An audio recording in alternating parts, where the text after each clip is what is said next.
एक साहूकार था जिसके 7 बेटे, 7 बहुएं और एक बेटी थी। सब कोई मिट्टी लेने गई तो मिट्टी खोदते समय नंद के हाथ से श्याम का बच्चा मर गया। तब श्याम माता बोली कि मैं तेरी कोख बांधूंगी। तब नंद ने सब भाभीियों से कहा कि मेरे बदले तुम अपनी कोख बंधवा लो। तो 6 भाभीियों ने तो मना कर दिया, परंतु छोटी भाभी ने सोचा अगर मैं अपनी कोख नहीं बंधवाऊंगी तो सासू जी नाराज होगी। इसीलिए उसने अपनी कोख बंधवा ली। तब उसके बच्चा होता और होई साते के दिन मर जाता। एक दिन पंडित को बुलाकर पूछा कि क्या बात है जो मेरा बच्चा होई साते के दिन मर जाता है। तब उसने कहा कि तू सुरही गाय की सेवा कर। सुरही गाय श्याम माता की सहेली है, वह तेरी कोख छोड़ेगी, अब तेरा बच्चा जिएगा। वह सुबह जल्दी उठकर सुरही गाय का काम कर आती। गौ माता ने सोचा कि आजकल कौन मेरी सेवा कर रहा है। मेरी बहुएं तो काम करती हुई लड़ाई करती हैं। तो गौ माता ने सुबह उठकर देखा कि साहूकार के बेटे की बहू है जो सारा काम कर जाती है। गौ माता बोली तेरी क्या इच्छा है जो तू मेरा इतना काम करती है, मांग क्या मांगती है। तो साहूकार की बहू बोली मुझे वचन दो। तो गौ माता ने वचन दे दिया। तब वह बोली कि श्याम माता तुम्हारी सहेली है और श्याम माता ने मेरी कोख बांधी है, सो तुम मेरी कोख छुड़वा दो। तब गौ माता ने 7 समुद्र पार अपनी सहेली के पास जाने लगी। वो रास्ते में धूप थी, वह एक पेड़ के नीचे बैठ गई। थोड़ी देर में एक सांप आया और पेड़ पर गरुड़ पंखनी का बच्चा था जिसको डसने लगा। तो साहूकार की बहू ने सांप को मारकर डाल के नीचे दे दिया और बच्चे को बचा लिया। गरुड़ पंखनी आई और साहूकार के बेटे की बहू को चोंच मारने लगी। तो वह बोली कि मैंने तेरा बच्चा नहीं मारा, यह सांप तेरा बच्चा मार रहा था, मैंने बचा लिया। तब गरुड़ पंखनी बोली कि तू क्या मांगती है। वह बोली 7 समुंदर पार श्याम माता रहती है, हमको उसके पास पहुंचा दो। तो गरुड़ पंखनी ने उन्हें अपनी पीठ पर बिठाकर श्याम माता के पास पहुंचा दिया। तो श्याम माता बोली आओ बहन, बहुत दिन में आई। और श्याम माता बोली कि मेरे तो सिर में बहुत जू पड़ गई है। फिर साहूकार की बहू ने उसकी सारी जू निकाल दी।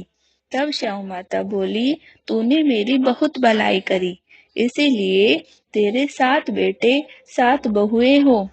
तो बहू बोली कि मेरे तो एक भी बेटा नहीं, 7 कहाँ से होंगे। तब श्याम माता बोली क्यों नहीं होंगे। तब वह बोली कि पहले मुझे वचन दो।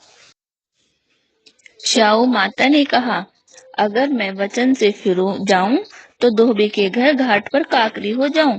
तब साहूकार की बहू ने कहा मेरी कोख तो तेरे पास बंधी पड़ी है। तब श्याम माता बोली तूने तो मुझे ठग लिया, मैं तेरी कोख नहीं खोलती, पर अब खोलनी पड़ेगी। जा तेरे 7 बेटे और 7 बहुएं हो और 7 उजमन करियो, 7 होई मांडियो, 7 कड़ाही करियो। वह घर गई तो वहां देखा 7 बेटे 7 बहुएं बैठी हैं।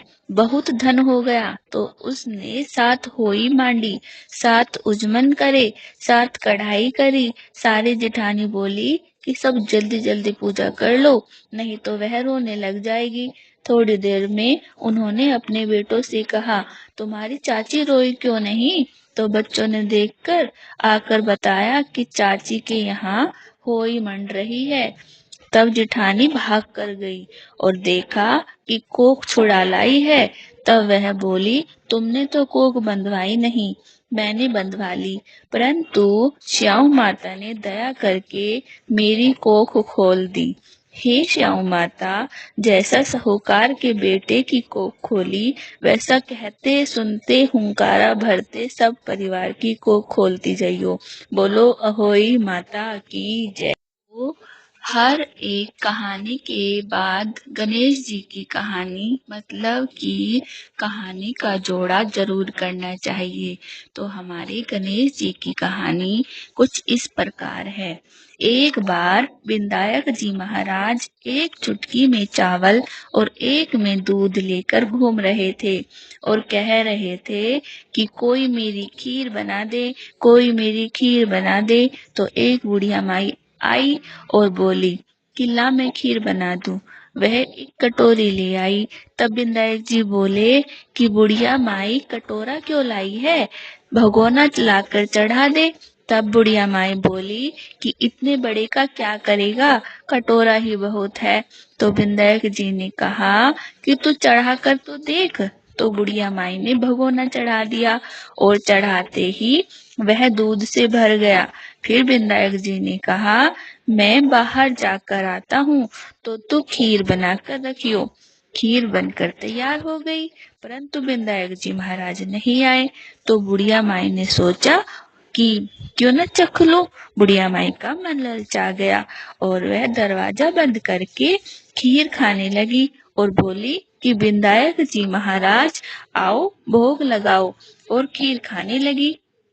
इतने में विनायक जी आए और बोले, बुढ़िया माई खीर बना ली? तो बुढ़िया बोली, हाँ, आकर जीम लो। तो विनायक जी बोले, मैंने तो जीम लिया, जब तू जीमने लगी तभी मैंने भोग लगा लिया था। तब बुढ़िया माई बोली कि तुमने तो मेरा पर्दा हटा दिया, परंतु किसी और का पर्दा मत हटाना। तब विनायक जी महाराज ने खूब धन दौलत भर दिया। हे विनायक जी महाराज, जैसा बुढ़िया माई को दिया वैसा कहते सुनते अपने सब परिवार को देना। बोलो विनायक जी महाराज की जय।